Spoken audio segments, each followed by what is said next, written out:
It sounds like that's first. what let you, as this group sitting right before us with the Caterpillar group, withstand the test of time and all the other responsibilities that you have to juggle to be able to do the album, which is a labor of love, as everybody knows. Yes. So.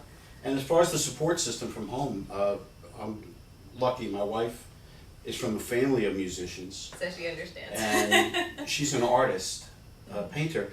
So she understands what it's about that I do and that I have to indulge in doing it because it's just what I am. Right. So it works, thankfully. Thank you. You mentioned their games. I wanted to mention too, because we've mentioned that you've been veterans of the GROCK culture, I would say, and community. So the band names that people might ring a bell with, if you want to just mention the different. We were Chris, Dan, and I were Sandbox for a while. So in the mid '90s, we were in rotation on 106 Street when the studio was like one room. He walked in there, and like, he thought there'd be cows walking around and stuff. It wasn't in the same area, though, right? No, we've been through a couple different buildings as we've grown as a station and as our companies, our sister stations. So we were on right when Matt Pinfield, which is a big 106.3 person, he was just leaving, and Rob Akampora was just taking over. And we were in a lot. They were, 106.3 at that time. HTG was really supportive of us. We were able to just swing by whenever we wanted to and go on the radio and talk. And so it was really cool. So for us, it was the mid '90s and Sandbox. The remainings, John.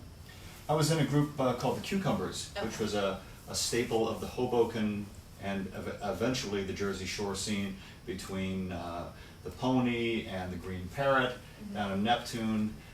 The Long Branch, a lot of places that people remember with a lot all of fondness. those places, yeah. But kids come along and they gobble up huge amounts of time. Who knew? Who knew when you started? But it's worth it, it sounds like, and it sounds like you've still made this work for you. Something I want to mention before we let you play a couple songs, GROCK Rising, I mentioned that you've really embraced it as the Caterpillar book, as the community that we're hoping it is for musicians, for fans, and finding each other.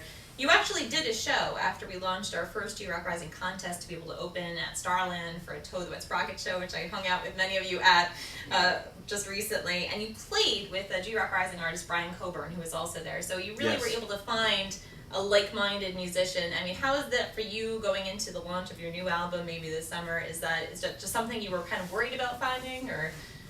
It was funny because I remember Rye sent me an email right when the contest started, and he's like, "Oh, we should try to get on here." And the original goal was to just get our name out there with no chance of possibly winning this contest, which you get. You guys went very far. You get all your friends to vote for you. Go on there and vote for you. And we turned out being in the top 3, which was amazing.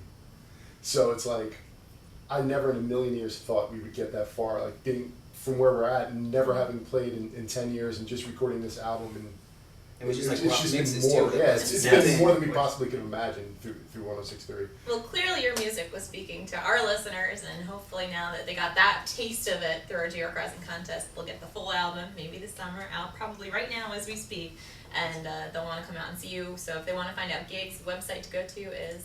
We can do the myspace.com/the Caterpillar book, and we'll have everything on that. And if we end up doing another website, we'll have that connected. But just real quick with the 106.3 GROCK Rising thing, I think the piece that's really important, and I know that I've watched some of your interviews with other artists, is the idea of bands really kind of taking control of their own destiny. And all of us have played the clubs around here, and we know that kind of feeling of that pay to play and drag all of your friends in, and let's take all of your friends' money, and we'll give you $3 at the door at the end.